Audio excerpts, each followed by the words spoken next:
And next, please allow me to invite the general partner of SparkLabs Venture Capital and the chairman of Streeton Partners of China, Mr. Samir Chishti. And Mr. Chishti, I'd like to remind you that as we only have 10 minutes late, to please abide to the time management. Thank you. More Sial codes, Pakistan would look a lot different. So thank you for that. It's a good reminder. In 1960, not that long ago, Pakistan's GDP was the exact same as South Korea's. Same GDP, Pakistan, South Korea. Today, South Korea's GDP is 400 times bigger than Pakistan's. So in that period, South Korea grew 400 times.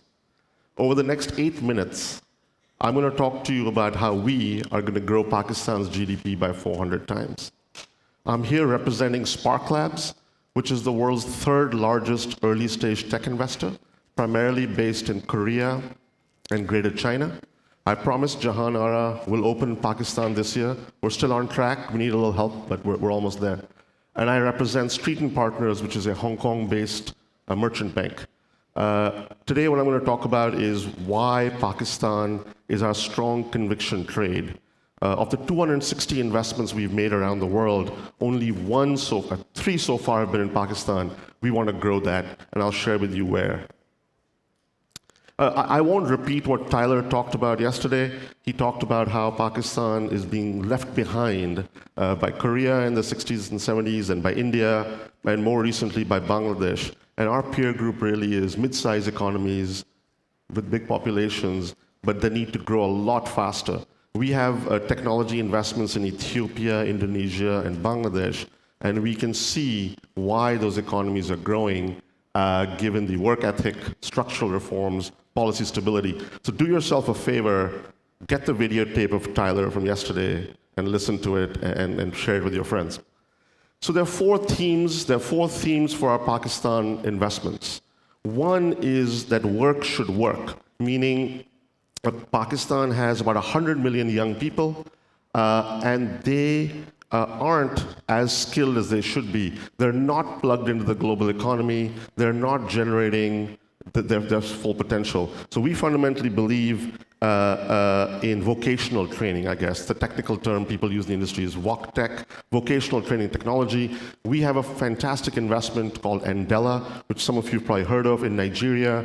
It trains Nigerians in software engineering and gets them jobs with Microsoft, Google, etc. And they can stay living in Nigeria. So they're sitting there earning money, earning US dollars.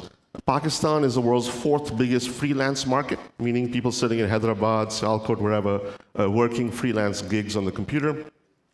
Pakistan should probably be the world's second biggest freelance economy. We need more people trained in technology. We need people to be able to do more. For example, when we export talent, as you know, remittance is a very important part of our economy. When we export talent, we could be exporting higher value talent. For example, nurses to the aging populations in Europe. Anyway, we think this is a significant opportunity. We're putting meaningful capital behind it. The biggest sector in Pakistan's economy is agriculture, right? And that's fantastic. Pakistan is blessed with natural gifts such as fresh water, fertile land. That has been a gift for thousands of years. However, as our Chinese partner put it, our agricultural practices are fresh from the 17th century, maybe even the 16th. We don't use water effectively.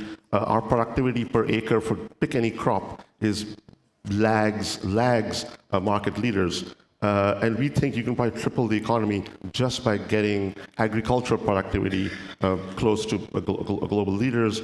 We have one of the world's biggest and most successful agricultural technology accelerators and funds based in Sydney, Australia. And we have partnerships with large Chinese and German companies on how to better use water. In reality, the world's best water technology is in Israel, but I understand how that works. And we want to bring that German and Chinese technology on water and agriculture to Pakistan. And the purpose is effectively to feed China. You know, my friend and Chinese investor Steve Ma asked me yesterday, what is the killer app? What is the big exponential driver of change in Pakistan and the economy? And we believe it's China. So we think feeding China is not just a noble endeavor. We think it's a fantastic wealth creation opportunity for Pakistan. China is depending on how you count, world's biggest or world's fastest growing economy in terms of quantum of wealth being created in China, and China can't feed itself. So China wants to grow food all around the world, and what China needs more of is more protein, more fruit. We can do that, except we don't produce enough of it per acre. So China, fruit, obviously you can understand, mangoes, citrus, etc. And on protein, it's pork and chicken. I understand building a large-scale pig farm may be a problem in Pakistan, but we can certainly do chicken and meat. So we're obsessed with this, and we are bringing our technology partners here to do more agri and use water more efficiently. This is the stuff that drives us crazy. Chairman Mao said, women hold up half the sky. In Pakistan, the women formal workforce participation rate is only 24%. Bangladesh is about 36. We should be in the 40s at minimum. The other thing that drives me crazy is we have 260-something venture investments around the world, and our women founders outperform our men founders by about 30 to 40%. So we said, well, let's go find more women founders, and we can't. So in Pakistan, we're actively looking for women founders. We're looking for women to join our team, our investment team, and so on. And I encourage all of you to hire more women, promote more women, invest more in women, because they are, frankly, probably Pakistan's least exploited is the wrong word, but at least used resource in terms of driving economic growth. If you look at Ethiopia and Bangladesh, one of the reasons they have grown so quickly is driving women in the workforce. This is probably where we'll spend most of our money in capital in Pakistan. We love Pakistani versions of technologies that have worked elsewhere. So we look for large addressable markets. TAM, target addressable market, large addressable markets with great founding teams. Now, last year in Silicon Valley, 64% of venture capital went to repeat entrepreneurs. Someone started a second company, a third company. Pakistan doesn't have that many of those, and that's okay. But we do understand what it takes to be a great founder, and we're looking for great entrepreneurs who want to solve big problems. The repeat part is very simple. We look for models that have worked elsewhere and bring those models to Pakistan, because we don't need to reinvent wheels. Something exists, let's bring it here. So let me give you 3 examples of investments we've made in Pakistan. One is, let me pick the middle one first, Fredix. Fredix is a company that calls itself the Uber of trucks. It's a digital marketplace for trucking. Pakistan has 400,000 trucks. They typically operate about 40% capacity, and they don't get enough margins, but the middleman takes a lot, the truck addewala. So we're going to blow that model up and create more wealth for truckers, and that has spillover effect down the line. We love that model. Our partners in this are Manbang Full Truck Alliance, which have 95% market share of trucks in China. We're borrowing that model, borrowing that software, combining it with an entrepreneur who's phenomenal. He couldn't be here. He's in Turkey today giving a speech in English for the first time in his life. This man is from Rahim Yar Khan, and he somehow found us. We fell in love with him, and we said, what do you need? And we basically gave him everything he needs, because what he's building, we think fundamentally changes the landscape in Pakistan. With China-Pakistan Economic Corridor, we built highways, high-quality highways, and Pakistan's a lot smaller now because of these highways. And we've got special economic zones coming up, we've got e-commerce, but delivering all this is still physical. And we think trucking is a major sector which we can digitize. Second is Rooms. Rooms is the Oyo of Pakistan. How many of you know what Oyo is? Okay, so what Oyo is this guy in India, this young guy in his 20s, he went around and said that all these hotels that aren't branded, they aren't Movenpick, that aren't Marriott, they ran like Crystal Palace in Lahore. That guy runs at about 40% capacity. So 2/3 of his rooms typically are completely empty. So he brings them up to a certain standard and gives them his brand name and provides deal flow. So he's sort of a booking.com and a brand, and he brings that together. So that's the model we're bringing to Pakistan. We launched this 2 weeks ago in Lahore, Pindi, Islamabad. It's in beta. We're coming to Karachi, inshallah, early next year. We love this business. TeloTalk. TeloTalk. How many of you know what SendBird is? SendBird, Twilio, SendBird? Okay, we got to work on that. So this is when you look at it, it's a chat application called TeloTalk. It feels like WhatsApp. It feels like WeChat. Now, all of China runs on WeChat. So we pretty much work, do conferences, exchange documents on WeChat with our Chinese friends. TeleTalk is that for Pakistan, plus it has a B2B element, meaning if you're Daewoo Express, this is the way you will interact with customer service. Right? So this is the way you will interact with customer service, not call centers and so on. That's this big leverage. Hey, I didn't know you were coming. Hey, hello. I haven't presented in front of a high school friend in about 30 years, so this is funny. We have dozens more we're looking at in the pipeline, and the reason I say no passengers is the people in this room are people of wealth, people of influence, people of incredible talent.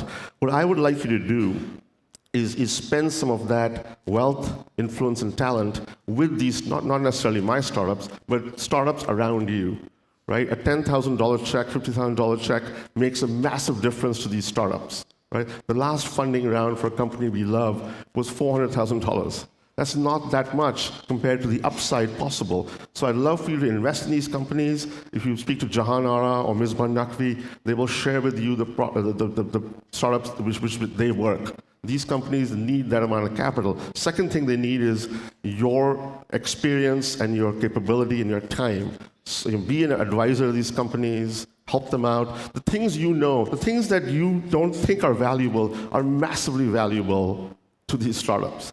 They're in their 20s or 30s, they've never run a company, they've never worked in a company, but you have, you know how things should work at scale.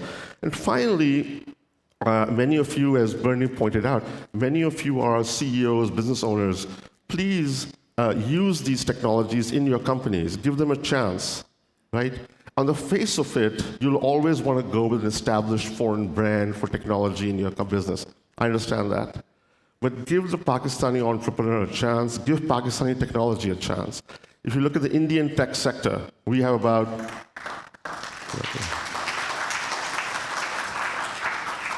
If you look at the Indian tech sector, the Israeli tech sector, that has been a fundamental driving force in changing the face of those nations, making people rich, making their country strong and powerful. And this came to head a few weeks ago during the second Kashmir crisis this year, when we realized we didn't matter. Pakistan did not matter as much to the world, because India is a huge economy. India is where the wealth creation is happening. So just for national security reasons, we need to get wealthier. We need to invest in technology. We need to get this right. So please spend your time, spend your money on these companies. So we are putting our money where our mouth is. I'm putting my money where my mouth is. We believe entrepreneurs change the world. We believe entrepreneurs change the world. We want to back entrepreneurs. We want to back women entrepreneurs. We want to back entrepreneurs in agri-tech and water tech. We want to back vocational training. And we want to support local versions of business models that work. We have a $200 million fund. We've already started investing it. I'm not here asking you for money. We have the fund ready. Where I'm asking you to spend your time, spend your energy supporting Pakistan technology. We launched this months ago, and thank you, Asper, for the opportunity to share with you what we're doing. So this is today. We spoke to a bunch of entrepreneurs yesterday. From the ones we met yesterday, we'll most likely end up signing two agreements to put about $1.25 million to work. And I'd like you to join these entrepreneurs and help transform Pakistan, because the opportunity is now, and Pakistan is long an opportunity. Thank you for listening. Thank you very much.